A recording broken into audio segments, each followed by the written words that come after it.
Release دینی نشست جماعت رضائے مصطفیٰ بنگلور۔ ہمارے یوٹیوب چینل کو سبسکرائب کیجیے اور ہر نوٹیفیکیشن کے اپڈیٹ کے لیے بیل آئیکن کو ضرور کلک کریں۔ برادران اسلام، السلام علیکم ورحمۃ اللہ وبرکاتہ۔ نحمدہ ونصلی علی رسولہ الکریم۔ آئیے ہم اور آپ سب مل کر سب سے پہلے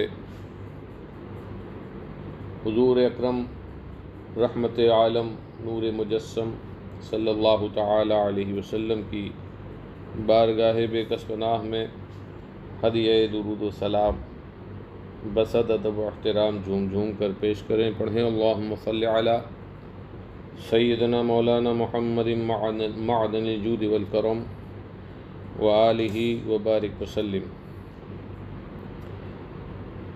برادران اسلام، آج 3 شوال المکرم یعنی آج کا دن حضرت استاد زمن مولانا حسن رحمۃ اللہ تعالی علیہ کے وصال کا دن ہے۔ 3 شوال المکرم کو آپ نے اس دار فانی سے کوچ فرمایا۔ آپ کی آخری آرامگاہ سٹی قبرستان بریلی شریف میں ہے، جہاں آپ کے دادا جان حضرت علامہ و مولانا رضا علی خان رحمۃ اللہ تعالی علیہ و آپ کے والد گرامی حضرت علامہ نقی علی خان رحمۃ اللہ تعالی علیہ و آپ کے چھوٹے بھائی حضرت مولانا محمد رضا خان صاحب اور دیگر خانوادے کے افراد وہاں آرام فرما ہیں۔ آج کا یہ پروگرام جو آن لائن ہے، اسی سلسلے میں اس کا انعقاد کیا گیا ہے۔ اللہ تعالی اس بزم کو اپنی رحمت سے قبول و مقبول فرمائے۔ اس مختصر سے وقت میں کیا عرض کروں اور میری کیا بساط کہ اس عظیم ذات کی حیات پر، ان کی خدمات پر روشنی ڈال سکوں۔ میں آپ کو امام اہل سنت مجدد دین و ملت امام احمد رضا خان رضی اللہ تعالی عنہ نے جو حضرت استاد زمن رضی اللہ تعالی عنہ کے تعلق سے فرمایا، وہ سنائے دیتا ہوں کہ جس سے آپ کو اندازہ ہو جائے گا کہ حضرت استاد زمن کون تھے، ان کو اللہ نے کیا شان عطا کی تھی۔ امام اہل سنت فرماتے ہیں قوت بازو من سنیے نجدی فگن، یعنی اے میرے بازوؤں کی قوت، اور اے وہ سنی جو نجدیت کو پچھاڑنے والا ہے، ہاتھ جو ظاہر حسن سلمہ ظلمنن، شرع ز شعر شیاں عرش با بیتش نہاں، یعنی شریعت اور دین آپ کی شاعری سے ظاہر ہے۔ مطلب یہ کہ شاعری نہ کی بلکہ دین کو بیان کیا، اور آپ کے کلام کی عظمت اور بلندی آپ کے اشعار میں پوشیدہ ہے۔ شرع ز شعر شیاں عرش با بیتش نہاں، اور سنیارا حرز جاں نجدیارا سرشکن، اور سنیوں کی جان کا محافظ اور نجدیت کا سر کچلنے والا ہے۔ نعت چے رنگی نوشت شعر خوش آئیں نوشت، اور کس طور پر نعت گوئی کی، کیسے مختلف انداز میں نعت پاک بیان کی، اور کیسے اچھے دل کو بھانے والے اشعار لکھے۔ پھر کہتے ہیں کہ شعر مگو دی نوشت، یہ نہ کہو کہ شعر لکھا، اس لیے کہ شاعری بیہودہ شاعری بھی ہوتی ہے، اور جس میں فحش گوئی ہوتی ہے اور عشقیہ مضامین ہوتے ہیں،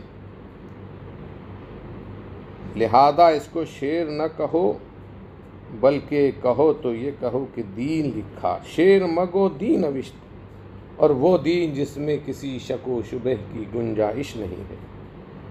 سبحان اللہ، یہ وہ تعریف فرما رہے ہیں کہ جو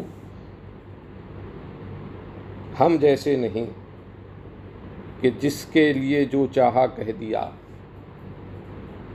اور خوب مبالغہ آرائی کی، بلکہ سیدنا اعلیٰ حضرت کی زبان نہایت محتاط تھی، اور ان کے تعلق سے علماء نے بیان فرمایا ہے کہ اعلیٰ حضرت کی زبان کو اللہ نے اپنی حفاظت میں لے لیا تھا، اور وہ جو فرماتے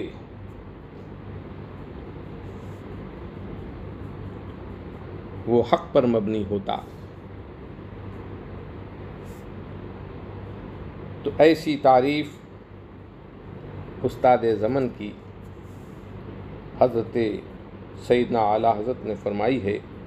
اس سے آپ ان کی رفعت اور ان کے مرتبے کو سمجھ سکتے ہیں، اور شاعری میں ایسا کمال، آپ صرف شاعر ہی نہیں بلکہ ایک اچھے عالم دین تھے، اور شاعری میں وہ کمال حاصل کیا تھا کہ ان کی شاعری جب سنو طبیعت جھوم اٹھتی ہے۔ کیسے کیسے شعر اور کس طور پر آپ نے نعت بیان فرمائی ہے۔ فرماتے ہیں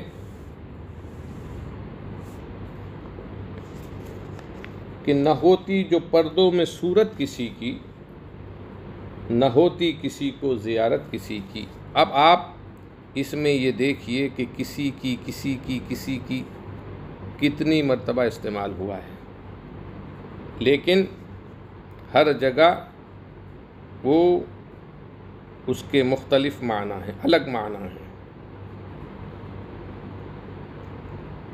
یہ اشارہ ہے اس طرف کہ اللہ کے حبیب صلی اللہ تعالی علیہ وسلم کی حقیقت کو کسی نے نہ سمجھا۔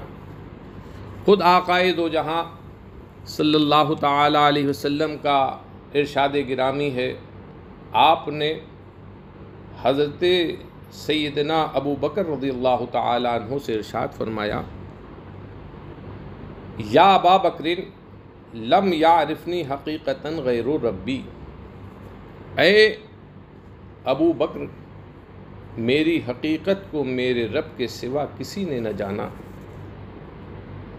اللہ اللہ، وہ حضرت ابو بکر رضی اللہ تعالیٰ عنہ جو سرکار کے نشست و برخاست اور جلوت و خلوت کے ساتھی ہیں، اور اتنی قربت آپ کو محبوب خدا سے ہے، مگر اللہ کے حبیب اور اللہ کے حبیب کے فرمان کے مطابق انہوں نے بھی آپ کی حقیقت کو نہ سمجھا۔ وہ لوگ نادان و بے وقوف ہیں معاذ اللہ جو یہ کہتے ہیں کہ سرکار ہم جیسے ہیں، جب سمجھا ہی نہیں کسی نے اور بڑے بڑوں نے نہ سمجھا، تو کوئی آج کا مولوی یا عامی انسان بھلا ان کو کیا سمجھ سکتا ہے؟ نہ ہوتی جو پردوں میں صورت، تو سمجھنا تو دور کی بات، کسی نے آپ کو بلا حجاب یا بے حجاب دیکھا ہی نہیں۔ جس نے دیکھا 70,000 حجابات کے پیچھے سے دیکھا۔ اسی مضمون کو استاد زمن یہاں بیان فرما رہے ہیں کہ نہ ہوتی جو پردوں میں صورت کسی کی، یعنی آقائے دو جہاں صلی اللہ تعالی علیہ وسلم کی چہرہ اقدس پر اگر حجابات نہ پڑے ہوتے، نہ ہوتی جو پردوں میں صورت کسی کی، نہ ہوتی کسی کو زیارت کسی کی، تو کسی کو کوئی فرد ان کی زیارت نہیں کر سکتا تھا، اس لیے کہ وہ چمک، وہ نور، وہ روشنی، وہ تابانی کہ جس سے جب وہ نگاہ جب اس پر پڑتی تو آنکھیں نابینا ہو جاتی، آنکھیں اندھی ہو جاتی اس کی چمک سے اور کچھ نہ دیکھ پاتی۔ تو نہ ہوتی جو پردوں میں صورت کسی کی، نہ ہوتی کسی کو زیارت کسی کی۔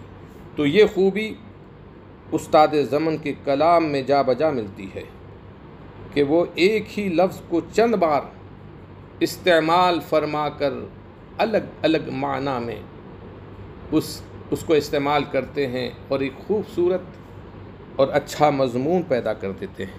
یہ آپ کی یہ خوبی آپ کو دوسروں سے ممتاز کرتی ہے۔ اور ایسا عشق کہتے ہیں کہ یہاں کے سنگریزوں سے، اے حسن یہاں کے سنگریزوں سے حسن کیا لعل کو نسبت، یہ ان کی رہ گزر میں ہیں، وہ پتھر ہے بدخشاں میں۔ فرماتے ہیں کہ اے حسن وہ کنکریاں، کون سی کنکریوں کی بات ہو رہی ہے؟ وہ کنکریاں جو مدینہ طیبہ یا مکۃ المکرمہ کی، کہ جن پر پائے اقدس پڑے ہیں، جن کو پائے اقدس کے چومنے کا موقع ملا ہے، وہ کنکریاں اس لال ایک بیش قیمت ہیرا ہوتا ہے جو بدخشاں کا سب سے قیمتی ہوتا ہے۔ تو کہتے ہیں کہ یہاں کے سنگریزوں سے حسن کیا لال کو نسبت، کیا نسبت؟ کیا حیثیت اس لال کی ان کنکریوں کے آگے، ان کنکریوں کے مقابلے میں جن کنکریوں کو قدم ناز کی چومنے کا موقع ملا ہے، یا جن پر سرکار دو عالم صلی اللہ تعالی علیہ وسلم کے قدم ناز پڑے ہیں، یا اس بستی میں ہیں، اس خاک میں ملے ہوئے ہیں جس خاک کو نسبت ہے مدینہ پاک سے، یہاں کے سنگریزوں سے حسن کیا لال کو نسبت، یہ ان کی رہ گزر میں ہیں، وہ پتھر ہے بدخشاں میں۔ اس سے ان کے عشق رسول کا پتہ چل رہا ہے کہ ایک عاشق کی کیا کیفیت ہوتی ہے، اور محبوب، محب اور محبوب سے تعلق رکھنے والی ہر چیز سے اسے عشق ہوتا ہے۔ کہتے ہیں کہ گلے خلد لے کے زاہد، کیسا انوکھا انداز ہے، گلے خلد لے کے زاہد، تمہیں خار طیبہ دے دوں، میرے پھول مجھ کو دیجئے، بڑے ہوشیار آئے۔ بڑے ہوشیار آئے اس موقع پر بولا جاتا ہے کہ جب لگتا ہے کہ کوئی گھاٹے کا سودا کوئی بیوقوف بنا رہا ہے، ہاں بڑے ہوشیار آئے کہ یہ میں آپ کی بات مان لوں۔ فرماتے ہیں کہ گلے خلد لے کے زاہد، تمہیں خار طیبہ دے دوں، یہ مدینہ پاک کے کانٹے کتنے عدید ہیں کہ کہتے ہیں کہ کوئی مجھے جنت کے پھول دے اور بدلے میں یہ کانٹے چاہے تو یہ سودا مجھے منظور نہیں۔ سبحان اللہ۔ گلے خلد لے کے زاہد، تمہیں خار طیبہ دے دوں، میرے پھول مجھ کو دیجئے، بڑے ہوشیار آئے۔ اور آپ کی شاعری کیوں نہ مقبول ہو لوگوں کے درمیان، یہ وہ کلام ہے جسے اللہ و رسول نے مقبول کر لیا ہے، اللہ و رسول کی بارگاہ میں قبول ہو گئے ہیں۔ یہ میں نہیں کہہ رہا ہوں، یہ امام اہل سنت کا فرمان ہے۔ وصال کے بعد، استاد زمن کے وصال کے بعد، امام اہل سنت سیدنا اعلیٰ حضرت نے استاد زمن کو خواب میں دیکھا۔ دیکھتے ہیں پھر اعلیٰ حضرت نے اس خواب کو بیان فرمایا کہ میں نے رات اس حسن میاں کو خواب میں دیکھا، ان کے ہاتھوں میں اشعار کی ایک فہرست ہے، وہ مجھ سے کہہ رہے ہیں کہ اے بھائی جان، اتنے شعر اللہ رسول کی بارگاہ میں مقبول ہو گئے۔ پھر اعلیٰ حضرت نے ارشاد فرمایا کہ کسی کی کوئی بات، کوئی جملہ اللہ و رسول قبول فرمائے تو یہ اس کی نجات کے لیے کافی ہے۔ اور حسن میاں کہ اتنے شعر اللہ و رسول کی بارگاہ میں مقبول ہو گئے، تو اس سے اندازہ کیجئے اللہ تعالی حضرت استاد زمن مولانا حسن رحمۃ اللہ تعالی علیہ کی فیوض و برکات سے